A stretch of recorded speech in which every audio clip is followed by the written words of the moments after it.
Welcome to the Shreveport Connection with Tommy. This video is on your SmackDown results for the week of April 23rd, 2019. Birthdays for 23rd, Tony Atlas, he was born 1944. Charity Bam Bam Gordy, 1961. John Cena, 1977. Dominic Dijakovic, he was born 1987. Moose, 1984. April 26th birthdays, Crusher, Jerry Blackwell, 1949. Kane, 1967. The Yeti, 1970. Amazing Red, 1982. And that rounds out the birthdays for the week. WWE filed a trademark to the B Team University on Monday, April 22nd. No word yet on how this name will be related to the B Team, Curtis Axel and Bo Dallas, but there has been speculation on WWE quietly moving the two to SmackDown from Raw. Daniel Bryan was out backstage for last night's SmackDown in Lincoln, Nebraska. According to PW Insider, he had basically 2 weeks off. Bryan had been advertised for the show locally. Bryan has been away since losing the WWE title to Kofi Kingston at WrestleMania 35 on April 7th. Word coming out of the big event was that Bryan was dealing with an injury and that nature of the situation was being closely guarded by the company. It was reported that Bryan was to be examined by doctors following the post-WrestleMania SmackDown, but there's been no news on what they found. There are no WWE live events this weekend due to the upcoming European tour, but Bryan is not scheduled for Monday's Blue Brand live event in Huntington, West Virginia. No word yet on if he will work the European tour, but he is still advertised by WWE and locally. Bryan was cleared to return to the ring in March 2018 after being out of action since April 2015 due to a history of concussion and the problems that came with them. Bryan went through a lengthy process to get cleared by WWE doctors, and part of the agreement with WWE to get cleared was that he would see WWE doctors backstage after every match. He would undergo impact concussion testing, and he would undergo a neuropsychological evaluation until WWE felt he was okay. Triple H spoke with the Express in 2018 and said that the company would be keeping a close eye on Bryan's health. He's cleared his return to the ring.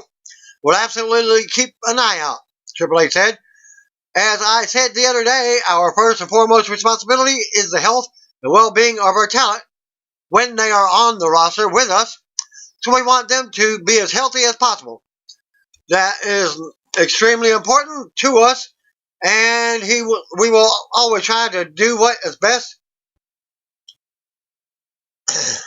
for their health and their well-being, and this situation is no different.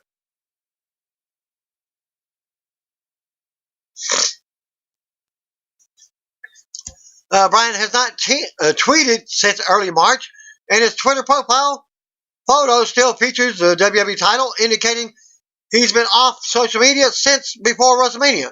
Stay tuned for updates on his status. As soon as I get them, you'll be the first to know. The Undertaker and WWE Hall of Famer Kurt Angle have been pulled both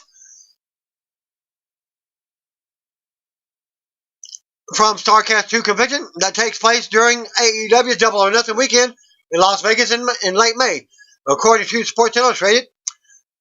And they report that the top stars were pulled from the convention due to burgeoning war between All Elite Wrestling and WWE.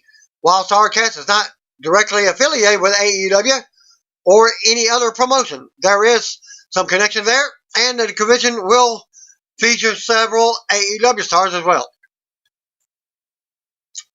Taker was officially booked for the event and had a deposit had been paid before he was announced back on February 14th. As also noted, WWE officials were not happy with Taker taking the booking. The announcement went wide and viral, said Starrcast founder Conrad Thompson. I was told it had gotten WWE's attention and that Vince McMahon texted Undertaker about the appearance. Taker's representation which is a company called Get Engaged, called to tell me WWE says he can't do it. Get Engaged ended up returning Taker's deposit to Thompson. Thompson said he had a friend talk with Vince McMahon, and he was assured that the heat was not on him or Starcast. I had a friend discuss the situation with Vince McMahon, and I was assured the heat wasn't on me or my event, but rather that The Undertaker shouldn't be doing personal appearances outside of WWE. Well, if he's not under contract, then he can do whatever the hell he wants. Thompson told SCI, Sports Illustrated, I was assured that the damages would be covered, a suitable replacement offered, or some sort of compromise to make everyone happy. And also Kurt Angle is no longer with WWE as well, but he was also removed. Thompson offered a compromise to WWE with proceeds going to Connor's cure, but he was informed that Vince would not allow any main roster replacements. Nobody's on the main, neither one of them are on the main rosters. Conrad then wanted to bring in WWE Hall of Famer Shawn Michaels. Again, not on the active roster. And Michaels was set to be booked to appear, but then he backed out before inking the deal due to the close proximity of Starcast and AEW. I suggested Vince McMahon, Hunter, or Stephanie McMahon themselves, as Thompson said, and I said I would donate 100% of the proceeds to Connor's Cure and match the donation personally, which would turn a negative into a positive for everyone involved. Thompson said the plan internally was to have Michaels replace Taker, then have Michaels in WWE Hall of Famer Scott Hall do commentary and a photo op for the 24th anniversary of their WrestleMania 10 ladder match for the WWE Intercontinental title. Conrad has not heard back on an official word about booking Michaels. I have to keep Kurt Angle and announce Shawn Michaels as a replacement for The Undertaker, said Thompson. I offered to book everyone through the office. I wanted to play by the rules, but I felt like I already had, since each of these guys were actively marketing themselves for outside appearances via booking agents or their own social media. I have checked in daily for a week now, and nothing has changed. Taker and Angle have both signed new WWE contracts, and the company is exercising its right to withhold talents from any events that are deemed not the best interest of WWE, according to Sports Illustrated. I had an agreement in place with the talent, said Thompson, without exception. I dealt directly with the talent or their management. They set their terms, and I complied. First-class travel accommodations were made, and marketing was done. Now, thanks to the influence of WWE, the performers are missing out on substantial income, and the fans are being punished. Also noted, the working relationship between WWE and Taker is an interesting situation these days, as things changed greatly when he first announced for Starcast. Vince was upset then, but WWE reportedly made Taker an offer he couldn't refuse. Financially, once things calmed down between the two sides, it was believed that Taker would appear on the dates he had already booked, be part of that new contract, but part of the new contract had an agreement that Taker could no longer work the outside dates. It was reported just last week that Taker had no legal way to get out on the Starcast deal, but it looks like something has changed within the last week or so. A similar situation happened with Taker's upcoming UK appearances for Inside the Ropes. He was pulled from the question and answer portion of that tour, replaced by Hall of Famer Mick Foley, but still be meeting fans for autographs and photos. Taker pushed hard to keep the UK tour dates, as totally backing out would have really hurt the promoters. Taker is expected to return to the ring for WWE at the next event in Saudi Arabia. Rumored for Friday, June 7th, there's speculation on that match being against Elias. Angle just finished up with WWE at WrestleMania 35 earlier this month, losing his farewell to Baron Corbin. Sasha Banks is reportedly at a stalemate with WWE still, according to Dave Meltzer on Wrestling Observer Radio. Regarding the situation between the two sides, we've noted that Banks reportedly tried to quit the company during WrestleMania 35 weekend, as she was unhappy about her team with Bayley being split up, and the decision to put WWE Tag Team titles on the Iconics. Bayley and Bayley believed they would be given a lengthy run with the titles to make them mean something. Well, as you know, Bayley is on SmackDown now from the split. Word with the WWE is that Banks wants to sit out the rest of her contract and end her WWE career there, according to Meltzer. No word yet on when Banks would be eligible to leave the company, probably June the 1st. But Meltzer noted that WWE could add time to the contract for the time she spends not working, similar to the situation with Neville in late 2017. She will be out of action for a significant amount of time if WWE adds time to the contract. No, because she's under contract to the end of the month. 90 days stipulation on that. She still sits out the 90 days. She can go anywhere she wants. It was noted that WWE does not want Banks in the mix. Of course not, because she's best female talent leaving WWE. But she wants things to be different. Those differences are unclear and not agreed on because the two sides have not made up yet. And probably won't. Because they basically took the titles away and the tag team. Banks has been scheduled for the May 19th WWE Money in the Bank pay-per-view, but her status on the show is up in the air right now. With the date of that, and right now she doesn't have a match anyways. Ring of Honor news. After being a TV champion, a tag team champion, and a six-man champion, Matt Taven won his first Ring of Honor World Heavyweight title at the G1 Supercard in Madison Square Garden.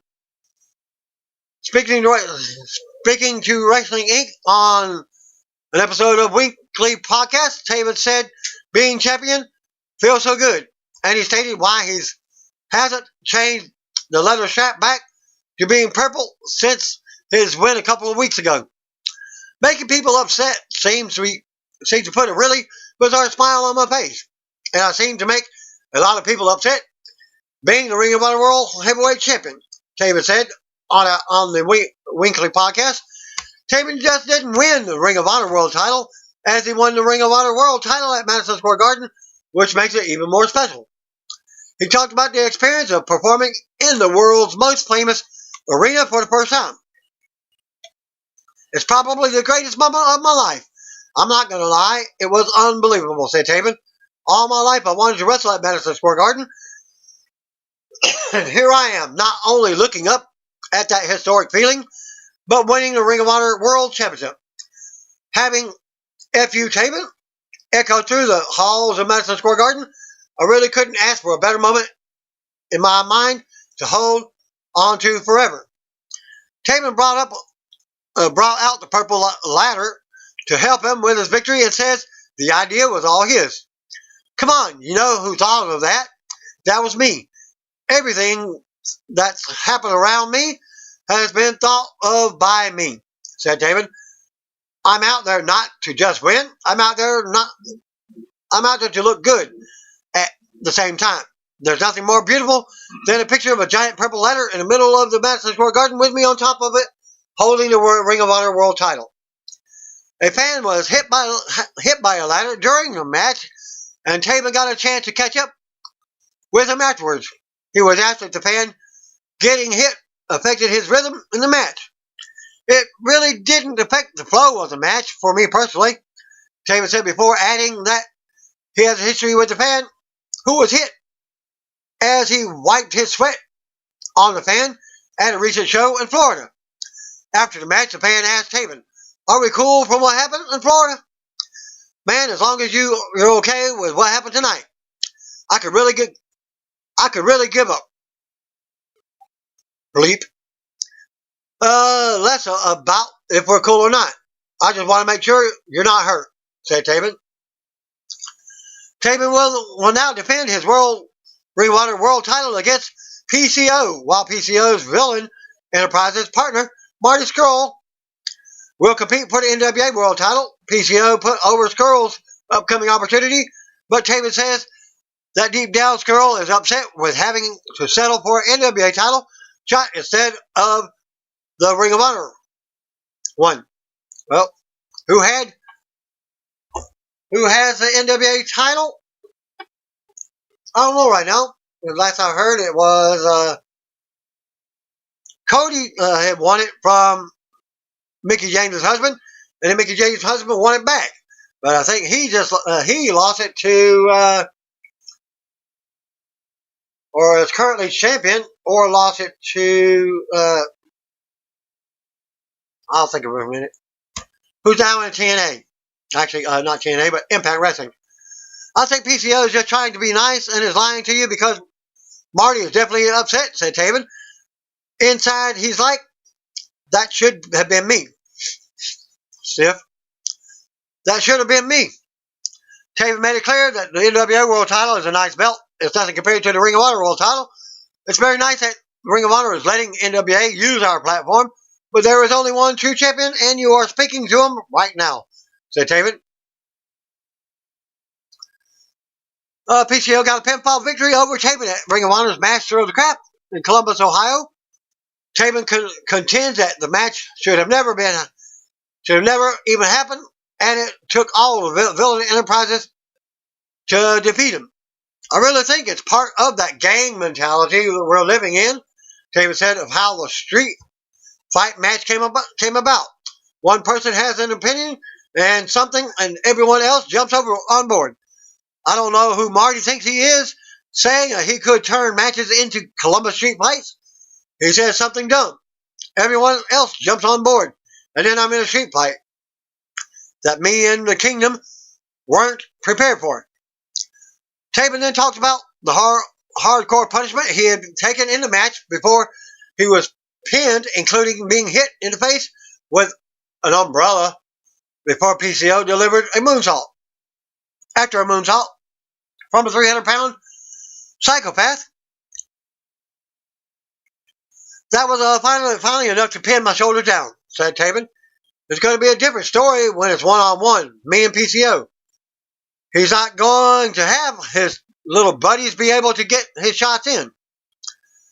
I fear no man, even one half an eye, and even less of a brain.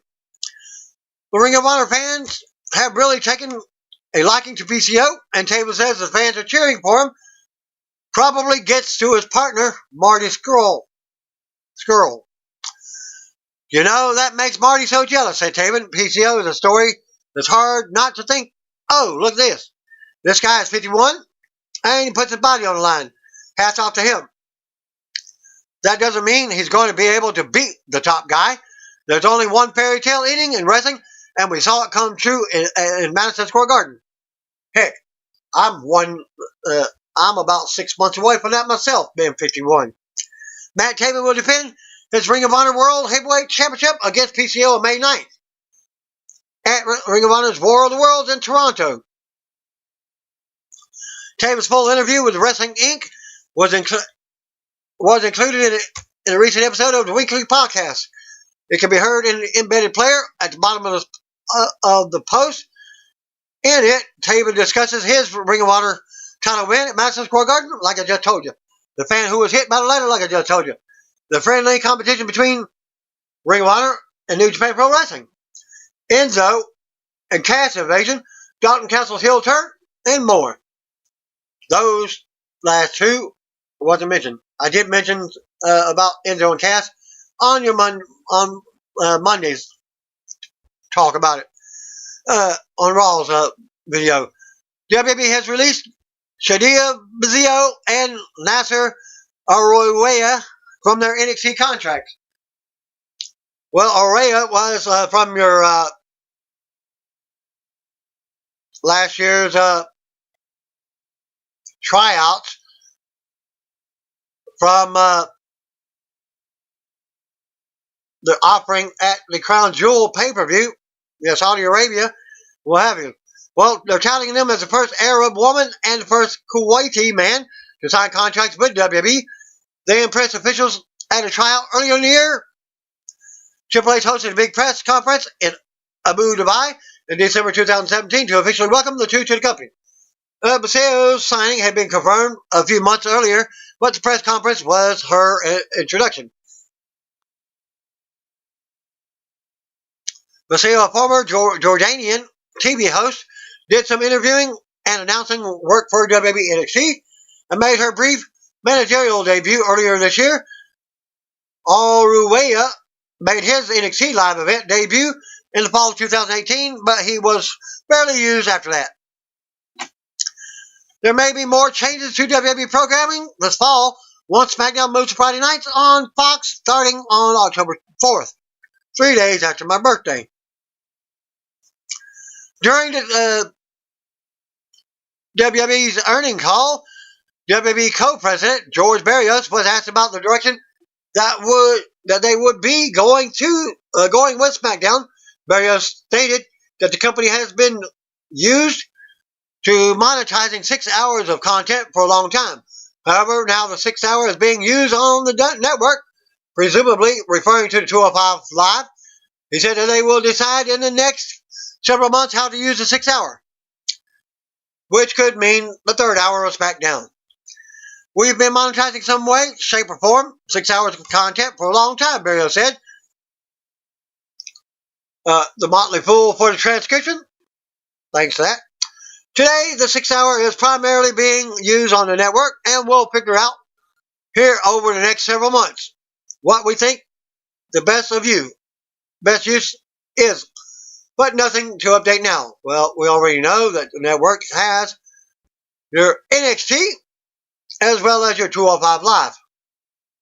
So you can go either way with the 6 hour. There have been rumors of SmackDown moving to 3 hours when it moves to Fox, with the first 2 hours on Fox Network and then the 3rd on FS1. The show will not be able to be 3 hours on Fox alone due to scheduling conflicts with local news. Raw and SmackDown Women's Champion Becky Lynch will be a guest host on Nickelodeon's Crashletes on Friday. A few photos from the appearance at this link. Daniel Bryan was not backstage, I already said that. No, I even said that. I guess I copied it twice. Dean Malenko has quit WWE. According to Justin Bseiso of Sports Illustrated, the wrestling veteran has worked behind the scenes since retiring. But Sports Illustrated notes that he spent the past 8 years as a road agent only, putting matches together. No word yet on what Malenko has planned for his future, but Bseiso noted that the natural landing spot for him would be definitely AEW because of his skill set. Malenko's greatest strengths as an agent were said to be booking tag team matches, finding ways to feature shorter talents, and using his knowledge of a technical style of wrestling that is much different than the usual WWE style of wrestling. Malenko, the son of the legendary Boris Malenko, had runs with New Japan Pro Wrestling, ECW, WCW, and WWE before retiring from the ring in 2001. He is a 4-time WCW Cruiserweight Champion and a 2-time ECW World TV Champion, and held several other independent titles. Darren Young is a former WWE Superstar and will receive the Vanguard Award during Miami's Outshine Film Festival on April 28th, 2019. Also, famous for being the first professional wrestler to publicly come out while still signed to a major promotion. He discussed the locker room's reaction to this in a recent interview with Wrestling Inc. manager, editor Nick Hausman. Of course, your other one announced his coming out.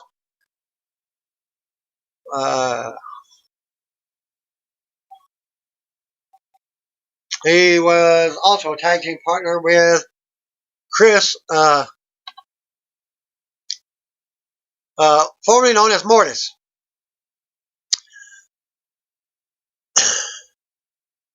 Okay, living in a closet is no way to live because there's so much out in the world to be a part of, and to be fully present means truly owning your identity and claiming your authentic self. So there are many reasons I came out publicly, but one of the reasons I came out was because I wanted to be like any other normal couple. I wanted to be affectionate in public like any other normal couple, and I was just tired. And I couldn't go another 30 years living the way I was living. And that's Darren Young. This, Young says, is different than when he was first cutting his teeth in wrestling. Back then, he tried to play up a more masculine persona. When I first started wrestling, I would cut interviews to deepen my voice. I would try to sound more masculine. Now I don't have to do that anymore. My goal is to, whether it's on my social media or it's on the big screen, show people that being gay comes in all sizes and shapes. And I have to tell you, I don't celebrate being gay. I celebrate living my life free and hate. Free from judgment. Because there are still people all over the world being shamed, being bullied, being disowned and discriminated and killed just for being who they are and loving who they want to love. While WWE seemingly embracing his sexuality, the company seemed to draw the line on one particular aspect. Back in 2015, Stephanie McMahon voiced public support for Darren Young after he publicly came out as gay. She then went on to clarify that his character on the show is not, at least, we haven't done anything with it either way, not yet. It's kind of the thing Young wanted to do more with. Now that I'm out, I'm comfortable being myself. I'm comfortable with showing people that being gay comes in all sizes and shapes. Now that I'm out, I can have fun with it. Vince McMahon always says, never be afraid to make a fool of yourself. And we're in the entertainment business, guys. So we want to push the envelope a little bit, as long as it's in good taste, and it's telling the story. I'm all about it. And so never getting fully embraced as being openly gay weighs on him, especially considering that another flag got to raise the LGBTQ colors at the WWE's biggest annual event, WrestleMania. When I was released in 2017, I was more hurt. Not about the release, but more about months later at WrestleMania. The LGBTQ colors were embraced by a good friend of mine, a straight alley, Finn Balor, who is an amazing wrestler, an amazing talent, and a good human being. But I was kind of upset because why not let me embrace the colors while I was still with the company? Why not let me show my pride and all that other good stuff? I cried like a baby, honestly. I was just devastated that I wasn't even invited to the festivities at that WrestleMania. And while Darren Young was embraced as an openly gay superstar, he thinks that there's still a stigma in parts of the professional wrestling business about being openly gay. A stigma he's ready to help fight. The fight is still long. The fight is still hard. But Mama didn't raise a fool. I was raised to fight. I wasn't raised to lay down. And despite those misgivings, Young says he's still proud of the work he did in WWE and thankful to McMahon for helping him live out his dream. But one thing I can say about Vince McMahon is that he gave me an opportunity with WWE to live out my dreams. He gave me an opportunity to be involved in an important storyline that was actually getting over by the crowd. It's just unfortunate that people that work under him didn't have my back. I don't know who. I don't want to point the finger at anyone. I've had some great times with the WWE, both inside and out of the ring.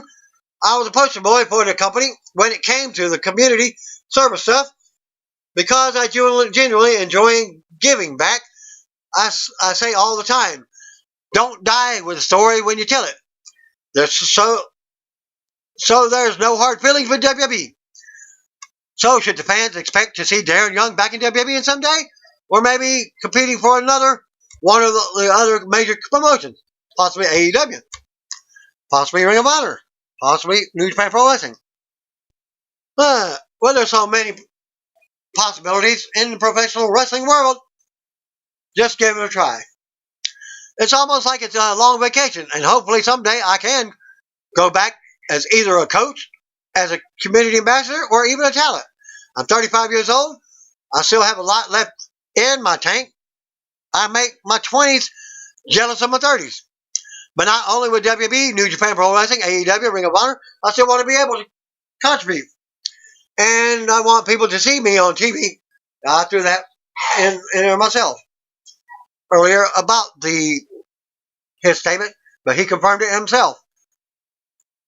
I want people to see me on TV or on the big screen or from social media and see me as a talent and say, well, if he can be open and honest with himself, so can I. It's not hard. I'm not hard to find. My social media is an open diary to the world. Anything I post always comes with the intent to inspire, motivate, and impact our youth and our LGBTQ community or anyone that gets bullied for various reasons.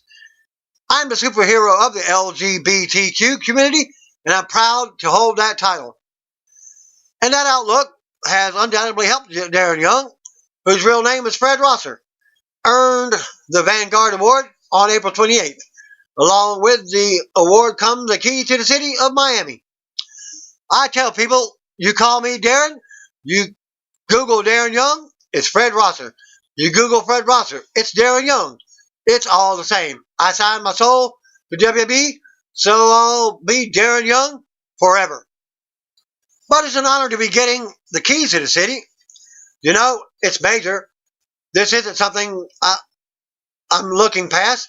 I'm definitely going to embrace it down in Miami. I'm going to have my mom with me down there. She's my personal photographer. She's the toughest gay mom I know. So I'm going to have her down there, have her enjoy Miami, have her take photography, putting her to work. It's going to be a lot of fun. I'm very honored to be receiving a key to the city. Young's full interview with Wrestling Inc. was included in a recent episode and can be heard in the embedded player at this link here. TuneIn.com/podcast/wrestling/Wrestling Inc. podcast P739632.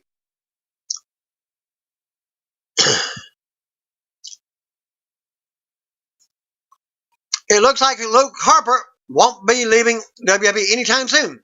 As of yet, he did announce that he was trying to leave. It was speculated WWE is adding another 6 months to his contract to make up for time he missed for wrist surgery, according to the Wrestling Observer newsletter. Obviously, he would probably be headed to AEW as well. Harper's contract was to end in November of this year, but WWE has added to it because it was frozen while he was on the shelf. But he made his return recently and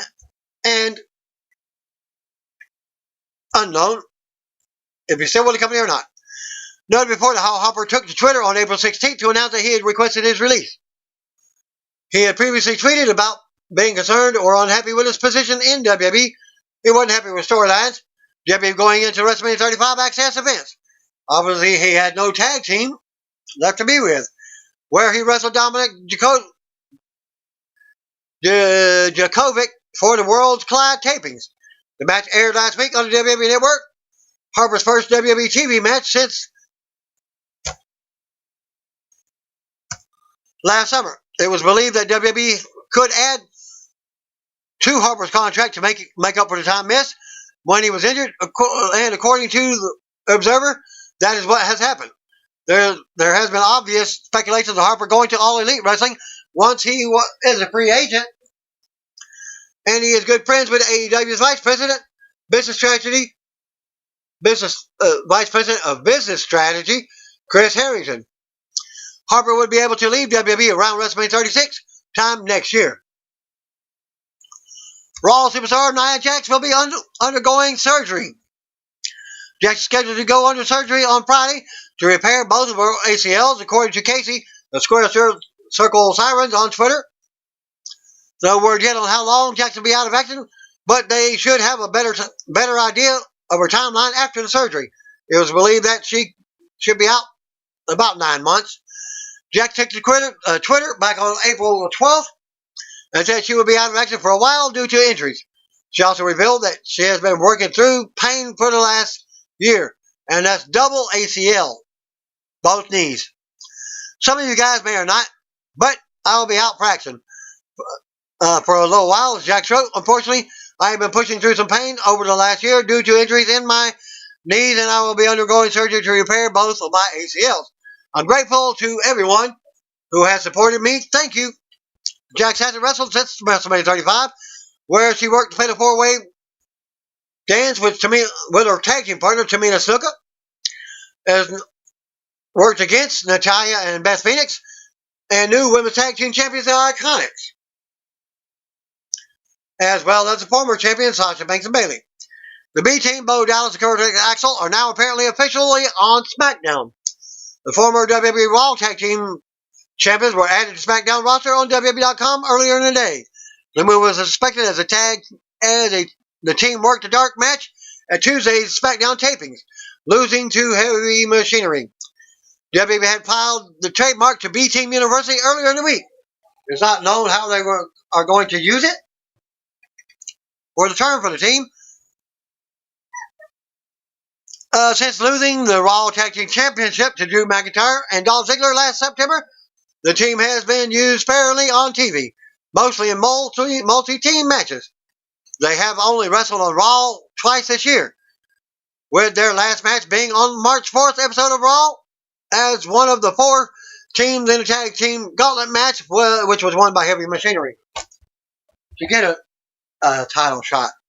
Back in late January, Chris Sabin went down during a 6-man tag match with another injury and ACL tear that will keep him out of the ring for 8 to 12 months. Yesterday, Sabin tweeted out that he underwent successful knee surgery at this link. A photo of it. NXT Tag Team Champions, the Viking Raiders, were referred to as the Viking Warriors in the latest WWE Fan Council survey. No word yet on if this is just a typo or if WWE has plans to change their names once again. Ivar and Eric won a non-title match on episode of NXT and were still being called the Viking Raiders. Also noted, the Raiders were brought to Raw last week in the 2019 shakeup for Raw and given a new name, the Viking Experience. WWE quietly changed the name this week, likely due to negative fan reaction to the original name, and they will now be called the Viking Raiders. Well, you got the Minnesota Vikings and you got the Oakland Raiders. What are you going to do? Combine them for NFL? Their tag team finishing move now is called the Viking Experience. It was reported that Vince McMahon did not like the War Raiders name and wanted a new name. At one point, the team was then scheduled to be called the Berserkers. Possible that's also a typo, but keep you updated as soon as I find out more info on that. And here's a video of SmackDown Superstars, Heavy Machinery, introducing themselves backstage by handing out handcuffs of handfuls of meat earlier in the evening, prior to SmackDown. Also noted, tonight's SmackDown pre-show dark match saw Otis and Tucker defeat the B teams, Curtis Axel and Bo Dallas. At this link.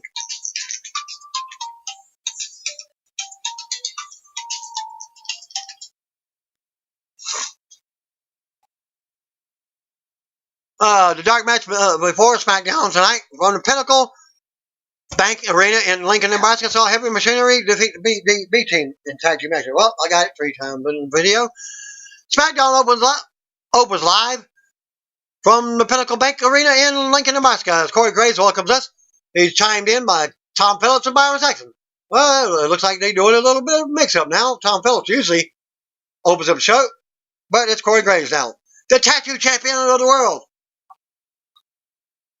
We go right to the ring, and out comes Shane McMahon to the ring. Shane says he doesn't have a lot of time tonight, and he's not in a good mood. So he needs Greg Hamilton to make this grand reintroduction a good one. Shane brings up how Roman Reigns hit his father, Vince McMahon, last week. Shane calls for the footage to be played, and he warns us that it's hard to watch and makes him sick. We see a replay from last week where Vince introduced Elias in the Superstar shakeup, and how Reigns interrupted to eventually drop Vince and Elias, declaring that SmackDown is his yard now. Shane asks what kind of man hits another man's father. like that. He just did that recently himself, hitting the Miz father. It's disgusting, Shane says. Vince is one of the greatest men who ever lived. He's like a national treasure. The biggest great proofs of them all. Shane says Reigns hitting his dad was like disgracing the American flag, defacing Mount Rushmore. Shane goes on about Reigns hitting his dad and says there will be repercussions. Shane has been thinking a lot about them. Should he levy a major fine? Should he be suspended? Should he be terminated or be fired? Same thing. Shane says maybe his emotions are getting the best of him and he's a little amped up. Shane says we're going to do things a little different and settle it in the ring now. Shane says it's time for Roman Reigns to get his butt out here, and that's not a request.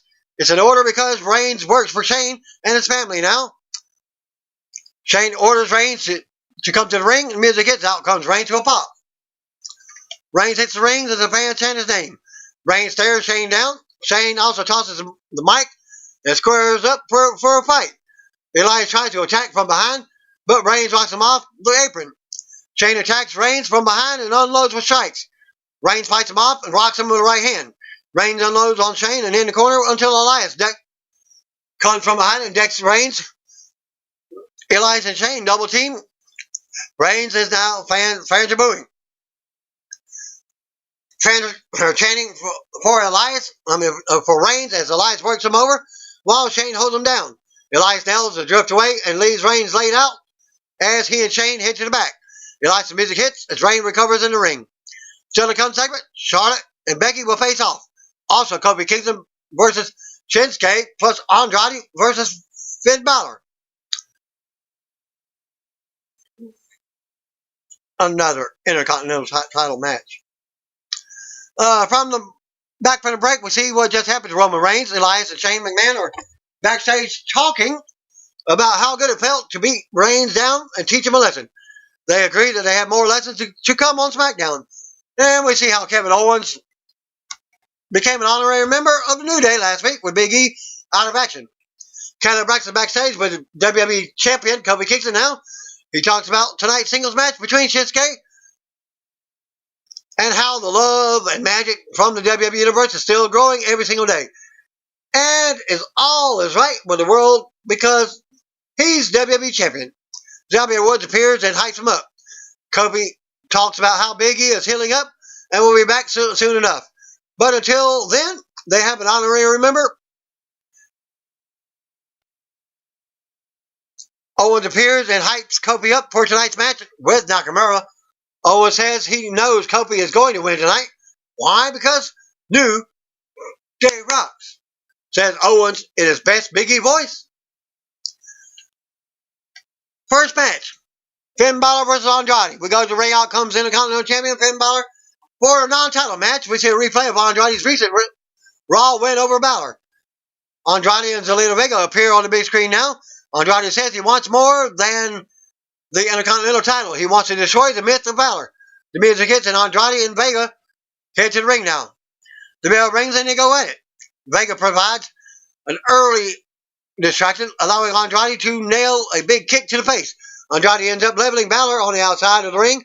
We go to commercial with Andrade in control while Balor is down on the floor. Back from the break, Balor drops Andrade with a big DDT to turn it around. Balor more offense as Vega screams from ringside. Andrade cuts Balor off on the top and climbs up. Balor counters and brings Andrade down for a 2 count. Balor knocks Andrade out to the floor. Balor runs the ropes and leaps out with a big dive. Taking Andrade down on the floor, Balor brings it back in the ring. Andrade blocks the sling blade and rocks Balor back in the corner. Andrade with the running double knees in the corner. Andrade with a close 2 count. Balor ends up blocking the hammerlock DDT and hitting a sling blade. Vega goes up top and leaps off, but Andrade catches her as Balor moved. Balor took advantage and dropped Andrade. Then goes up top for the coup de grace, and Balor covers for the pin and win. After the match, Balor stands tall as the music plays. We go to replays. Balor hits the corners to pose with the title around his waist. And we see Elias backstage playing his guitar. Elias sings a challenge to Roman Reigns for a one-on-one match at Money in the Bank. Elias says he's money in the bank.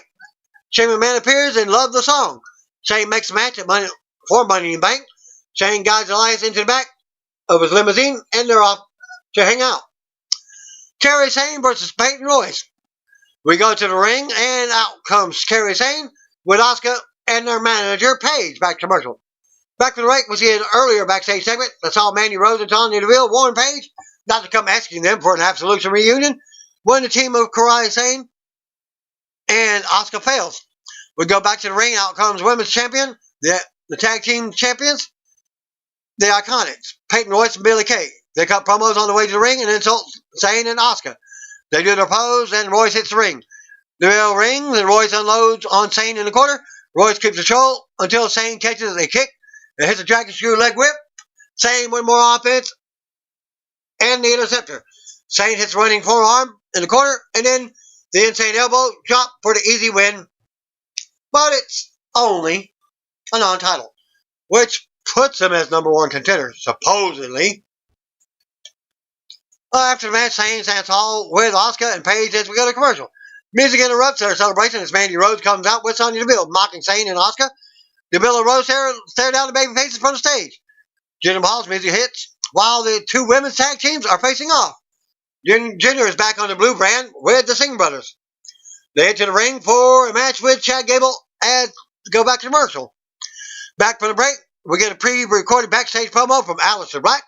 Black cuts a cryptic promo on his tragic caricature and says to give it time because he's sure that the world we grew up in will have him condemned. Jinder Mahal versus Chad Gable. We're Chad Gable's SmackDown debut. We go to the ring. Jinder Mahal awaits for the Singh brothers. Chad was out next, also making his blue brand return. Lars Sullivan suddenly attacks Gable out of nowhere and lays him out at ringside. And he's preparing to enter the ring. Lars looks at the ring and smiles. Lars enters the ring and stares down Jinder and the Singh brothers. Jinder retreats as Lars grabs the Singh brothers. Sunil Singh goes down as Lars drives Samir Singh into the mat with the freak accident. Lars then with a big sit-down powerbomb to Sunil now. The music hits and out comes R-Truth.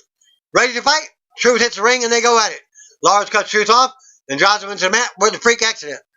Fans shout for Truth, but Lars drives him back into the mat again. Lars stands tall over Truth and looks at his own hands. Laughing, we go to replays. Lars heads up the ramp as his music plays. Still to come, Charlotte Flair and Becky Lynch meet in the ring. Back to the break, we'll get another replay of what just happened to Roman Reigns earlier. Kayla Braxton is backstage with Reigns. Reigns sells the attack from earlier. Kayla asks if Reigns accepts Elias' challenge for Money in the Bank. Reigns says Elias got his licks in, but he hopes it's worth it because he's going to break Elias' jaw at Money in the Bank. And he will never sing again. We go to the ring, out comes Charlotte to the ring. Flair takes the mic, talks about what happened in the WrestleMania 35 main event with Ronda Rousey and SmackDown and Raw Tag Team Women's Champion Becky Lynch. Flair says Lynch pinned Rousey, which means Rousey lost Flair's title. Flair says Becky never beat her part of the title, so she wants Becky 2 belts to come out and explain why she thinks she's the rightful champion to the Blue Brand title. Music hits, out comes Becky to a pop. Becky asks Flair if she understands what winner takes all means. Becky says she didn't beat Flair at WrestleMania because she was too busy putting away Rousey, the woman who Flair couldn't beat. Becky goes on, and Flair brings up how Becky sees Charlotte every time Lacey Evans knocks her out on Raw. Flair says she stays in Becky's head. Becky goes on about how she always owns and comes out on top of Flair.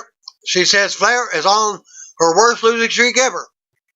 Flair admits that that's true and says she thinks Becky is scared because her days are numbered. Flair says Becky has everything to lose and Flair has nothing. Flair says she's next in line after Evans at Money in the Bank. Becky wants Flair to clear the way for the likes of Bayley and Mickie James. Becky wants new challengers, but Flair is the web that management won't untangle from her. They continue arguing, and Becky says she will be happy to take Flair out again after Evans. Bayley's music interrupts, and out she comes with a microphone. When they said that, Flair was demanding a rematch, as a few weeks back, Shane had said, no more automatic rematches.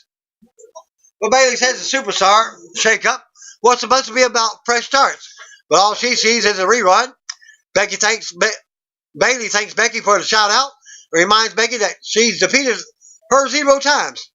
Flair tells Bayley to get to the back of the line because this is still Flair's show. Bayley pushes Flair's hand off and tells her to earn a title shot instead of acting entitled. Bayley challenged Flair to a match to see who deserves the shot. Flair and Bayley's not even worth her time. Bayley smacks the mic and gets in Flair's face. We go to commercial. And we get the match up next. Bayley versus Charlotte. Back from the break, Bayley and Charlotte sizing each other up. The winner of this match will earn a future title shot from Becky Lynch. Flair takes it to the corner and Bayley shoves her out of it to the mat. Flair is a bit surprised. They trade holds out. Bayley slides out of a move and goes to work on Flair. Sending her to the apron, Bayley rocks Flair and knocks her to the floor. Bayley with a drop kick through the ropes at the ring post. Bayley brings it back in the ring and hits a crossbody for a 2 count. Bayley with more offense on Flair to keep the momentum going as fans cheer her on. Flair turns around with a neck breaker. Flair stomps away as the referee warns her. Flair uses the bottom rope to choke Bayley as the referee counts. Flair works Bayley around the ring and slaps her. The dirtiest player in the game, just like her dad. Flair knocks Bayley back down after she bucks up. Bayley counters out of a corner and rolls Flair up for a 2 count. Bayley with another crossbody, but Flair kicks out. Bayley with a drop kick in the corner, then a big shoulder thrust. Bayley hits back elbow, but misses the next one. More back and forth in the corner. Flair delivers an elbow to the face and a big shot to the left knee. Flair keeps control as Bayley sells the hurt knee and the referee check on her. Back to commercial. Back from the break. Bayley avoids figure 4 attempt. Flair still focuses on the knee. Bayley sends Flair to the apron, but Flair fights back in. Bayley levels Flair with a big knee. Bryan chant for Bayley as she's still selling the knee injury. Flair comes back with a knee of her own, but Bayley clotheslines her for a close 2 count. Bayley unloads on Flair with more offense and as fans pop. Flair misses a big boot. Flair with another counter and a boot that connects this time. Bayley kicks out at 2 and Flair can't believe it. Flair looks upset now as the fans try to rally for Bayley. Flair goes up top for the moonsault, but Bayley moves out of the way and Flair lands bad. Bayley with a belly to back suplex for a 2 count. Flair takes Bayley to the corner and it looks to take the knee out, but Bayley catches her in midair. Bayley goes for a sunset flip and slams Flair into the bottom turnbuckle for another close 2 count. Bayley goes to the top, but Flair takes the leg out, sending her to the mat. Flair goes for the figure 4 and it's blocked. Flair comes back with a spear and gets a pin to earn the future title shot. And your future title shot is the next pay-per-view. And Becky has to defend both titles at the event. After the match, Flair stands tall as music plays. We see Becky Lynch backstage watching. Kayla Braxton asks her why she's accepting the challenger when she already has a match at Money in the Bank. Becky says holding both titles means double duty. She figures she will have Lacey Evans tapping quickly and everyone knows that she can defeat Flair. Becky says that she's not underestimating her competition. She's just betting on herself. Becky says she will defend both titles at Money in the Bank. We see Kevin Owens and the New Day backstage, back to commercial. Still wondering when Kevin Owens is going to turn on Kofi?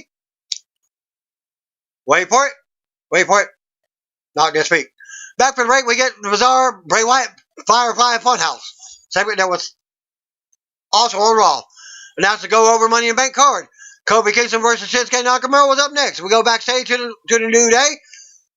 WWE Champion Kofi Kingston, Xavier Woods, and honorary member Kevin Owens. Owens does the usual introduction that the injured Big E would do. They head to the ring with the pancakes. Shinsuke Nakamura was out next for this non-title main event. Back to commercial. Back from the break, Kofi starts off with Nakamura. Owens and Woods join the announcers for commentary. Nakamura takes control out of a corner, but Kofi fights free as the fans cheer for him. Nakamura drops Kofi as they go back and forth. They run the ropes and Nakamura goes down off of a drop kick. Another. Kofi taunts Nakamura while he's down on the outside. Nakamura returns to the ring and the fans chant for a New Day. Nakamura with strikes to Kobe as Rusev and Lana watch from ringside. They're down to watch the match. Nakamura with bad vibrations to Kobe in the corner now. They're also supporting Nakamura as his tag team partner. Nakamura gets with a takedown. Then drops a knee on a knee, but Kobe moved. Kobe then rocks Nakamura and drops him. Kobe with a big splash using the top rope. Nakamura kicks out at 2. Kobe keeps Nakamura grounded by an arm. Tom Graves II keep checking in with Woods and Owens on New Day's commentary table. Nakamura applies triangle choke on Kobe in the middle ring. Kobe escapes after a pinfall attempt. Nakamura charges, but Kobe drops him. Kobe goes to the top and nails Nakamura with a big splash for another 2 count. Kobe keeps control and drop kicks Nakamura off the apron. Kobe then runs the ropes and leaps out, but Nakamura kicks him at the ropes. Nakamura drops a knee over the back of Kobe's neck while he's hanging off the apron. We go to commercial with Nakamura in control. Back from the ring, Nakamura has Kobe grounded as fans rally for the champ. Kobe tries to break free, but Nakamura drives a knee into him. Nakamura with more strikes to keep Kobe down now. Nakamura kicks Kobe in the corner and keeps the offense going. They end up out on the floor and come back in with Nakamura keeping control. Kobe finally chases a kick and begins a comeback. Kobe then taunts Nakamura and goes to work. Nakamura turns to the round with a snap jumper suplex. Kobe dropping Kobe on his head. More back and forth. Fans rally for Kobe as he mounts offense again. Kobe misses Trouble in Paradise, but nails the SOS for the pin attempt. Rusev hits the ring to break it up for the disqualification finish. After the bell, Woods and Owens hit the ring to make the save. They send Rusev to the floor. Owens launches Woods onto Rusev. Nakamura drops Woods on the floor with a Kinshasa. Kobe ends up dropping Nakamura back in the ring with Trouble in Paradise. Owens suddenly levels Kobe with a super kick out of nowhere. Fans are booing Owens. Owens stands over Kobe and takes off his New Day t-shirt to reveal his own t-shirt. So there is your heel turn back. Owens mounts Kobe and beats on him as the boos continue. Owens tosses Kobe out of the ring. Owens follows and launches Kobe into the barrier. Owens sends Kobe head first into ring post next. Woods is still laid out. Owens brings Kobe back to the ring. Owens brings the WWE title belt into the ring and holds it over Kobe while stepping on his head. Owens grabs Kobe and yells in his face with the title. Owens says he hopes Kobe's kids had a good time because he's coming for the title. Kobe fights back as the fans pop. Kobe unloads, but Owens easily turns it back around and sends him to the corner. Owens goes to the floor for the powerbomb on the apron, but Woods runs over for the save. Owens makes him pay with ease. Owens powerbombs Woods on the apron, and he hits hard. Fans chant, "Holy crap!" Now, as Kobe trainers and officials are out to check on Woods, who is yelling in pain. Owens back up the ramp. As we go to replays, SmackDown goes off the air with Owens looking on from the ramp. And we get 205 Live episode, seeing David Otunga replace Nigel McGuinness on commentary. Otunga called the action with Vic Joseph and Aiden English. It was noted that Nigel was on assignment at the WWK Performance Center in London, England. 205 Live opens with Drew Gulak addressing the WWE Universe. He says that these are crazy times in 205 Live division.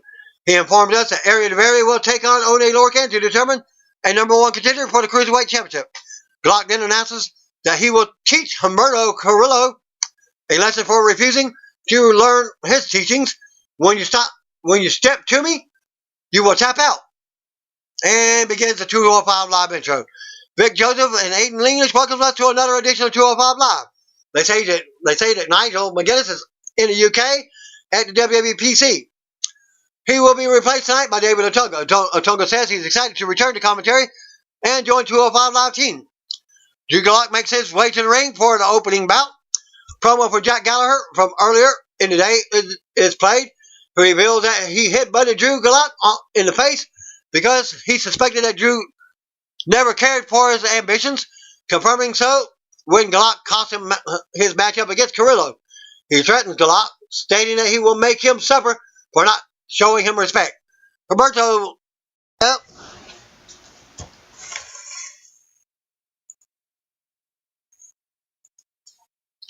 The conclusion to this 205 Live is the whole show. Tie up. Glock with a quick takedown. Carrillo flees to the corner while Glock taunts him. Second exchange. Glock wins with a roll up. Carrillo kicks out, but Glock taunts him yet again. Carrillo displays some great ground wrestling and ties Glock up in several pin attempts. They grapple again. Glock forces Carrillo to the steps, then lands the first strike with a punch to the gut. Carrillo responds with a head scissor takedown. He shows off his athleticism by walking the ropes Undertaker style and hitting an arm drag that sends Glock to the ringside. Carrillo gets to the top. Glock yells at him to get down. Carrillo refuses. He kicks Glock in the head, bounces off the top to the other side of the ring, and lands a springboard enziguri. Handspring arm drag from Carrillo before locking in a headlock. Carrillo goes for another springboard maneuver, but Glock pulls out his leg, dropping him down on the ropes. Glock is now in control. Glock targets Carrillo's left hand with some joint manipulation. Carrillo fires off some right hands, but Glock slows him down with an impressive application of a leg lock. He switches over to the headlock. Carrillo is up to his feet. Glock slams him back down to the mat. Modified butterfly lock applied by Glock. He lets go and goes to the corner. Carrillo escapes. Headlock back on. Back suplex from Glock, but Carrillo lands on his feet. Our respect by Carrillo. Snapmare, drop kick in succession. Carrillo hits a standing moonsault with a cover. Glock gets the shoulder up. Handspring back elbow from Carrillo. He climbs. Collects for the top rope. Reverse elbow. Carrillo goes for a suplex, but Glock blocks it. Big right hand. Glock goes for the gulak, which Carrillo escaped. Gutbuster nearly wins it for Glock, but he wasn't able to turn Carrillo quick enough. Both men are down. Carrillo lands a forearm. He charges Glock in the corner and gets dumped to the apron. Head kick by Carrillo. He climbs, misses a drop kick, another pin attempt. Glock kicks out again. They trade strikes in the center of the ring. Carrillo wins the exchange with a kick to the head. Glock catches Carrillo with an ankle lock right in the center. Carrillo in trouble. He gets to the ropes for the escape. More strikes from both men. Big headbutt by Glock. He puts Carrillo on the top rope and goes for the superplex. Carrillo slaps him to the mat. Sunset powerbomb. Carrillo with a fancy split-legged moonsault. Got him. Pinfall.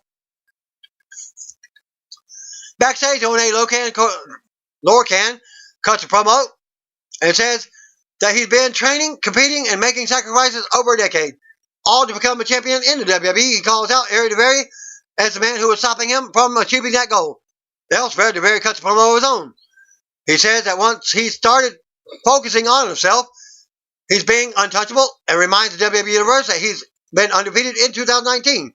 Nobody's going to keep me from becoming the next Cruiserweight champion, growls DeVere. Main event was next. Commercial for tomorrow's NXT, where NXT champion Johnny Gargano goes one-on-one with the Undisputed Era, Roger Strong. Back from the break, Jake Maverick is talking with Mike and Maria Kanellis. He says that Maria's interference last week was totally uncalled for. Brian Kendrick rolls up and blames Maria's distraction for costing his friend Akira Tozawa a title opportunity. Kanellis then taunts Kendrick, to which Kendrick responds, "This was all just a distraction anyway." Tozawa attacks Kanellis out of nowhere. Referees and security had to pull him back. That gives Kanellis an opportunity to land the right hand. Drake Maverick pulls back Kanellis as the segment ends. Ari DeVere was out first. Ornay Lorcan last. The champ Tony Nese makes his way out to the commentary to scout to the table to scout his next potential opponent. Here we go. Ornay Lorcan versus Ari DeVere, number one contenders matchup. Tie up, intense grapple, into the stalemate with the referee breaking them apart. Second tip, a tie up, Lorcan with a hammerlock, but DeVere reverses pressure. He goes for a hammerlock lariat. Early, Lorcan ducks. Another tie up again. DeVere goes for a lariat. Lorcan ducks again and goes for the half and half. DeVere escapes and slides to the outside to regroup. Lorcan applies a headlock. DeVere bounces him off the ropes and lands an elbow to the back. Lorcan comes right back with another headlock. Takedown. Now, he has it in deep. DeVere tries rolling Lorcan up. It doesn't help. Big shoulder block by Lorcan, followed by crossbody. DeVere gets right back up, hitting a kick and a chop back to back. Lorcan responds with a series of atomic drops. The third one sends DeBerry to ringside. Lower can with a suicide dive attempt. DeBerry meets him at the ropes with a right hand. Back in the ring, DeBerry stomps Lower can down before playing to the crowd. Chops to the chest. Lower can absorbs the punishment and lands several chops of his own. Power slam attempt. DeBerry shifts his weight to turn it into a reverse DDT. Covers. Lower can kicks out with ease. Lower can fires back with a clothesline and a running elbow. He charges DeBerry on the ropes, but DeBerry pulls him down the rope. Pulls down the rope, and Lower can crashes to the outside. DeBerry is in the hot pursuit. He smashes Lower can's head off the commentary table right in front of Nice. He tosses Lower can back inside and continues to light up a chest with stiff chops. Irish whip reverses by Lower can. DeBerry pops over. Cobra clutch applied. He's got it locked in right in the corner. Lower can falls to the mat. He tries to get to the ropes. DeBerry pulls him back. Lower can uses the turnbuckle to walk over for a pin attempt. DeBerry kicks out. Suplex attempt from DeBerry, but Lower can reverses it and lands a suplex of his own. Both men back to their feet. Uppercuts by Lower can. More chops. Single leg drop from Lower can sends DeBerry to the arena floor. Lower can with a springboard maneuver. Back inside the ring, he goes for the half and half, but DeBerry blocks it. Middle rope axe handle from DeBerry. Lower can surprises him with an uppercut. Running blockbuster pin. DeBerry kicks out. He goes for the half and half again. Blocked. Super kick by DeBerry. Cobra clutch is on. Ref check on Lower can's arm. It stays up. He rallies to his feet. He slaps DeBerry in the face. Again, running uppercut. He places DeBerry on the top for a half and half. DeBerry fires off elbows. That sends Lower can to the mat. DeBerry with a top rope splash, but Lower can moves. Running corner lariat by Lower can. Another. He runs into a super kick. DeBerry climbs up again. Frog splash to his feet. Hammerlock lariat. DeBerry wins. Number one contender, DeBerry. DeBerry celebrates while Tony Nese applauds him on the outside. Nese offers him a post-match handshake.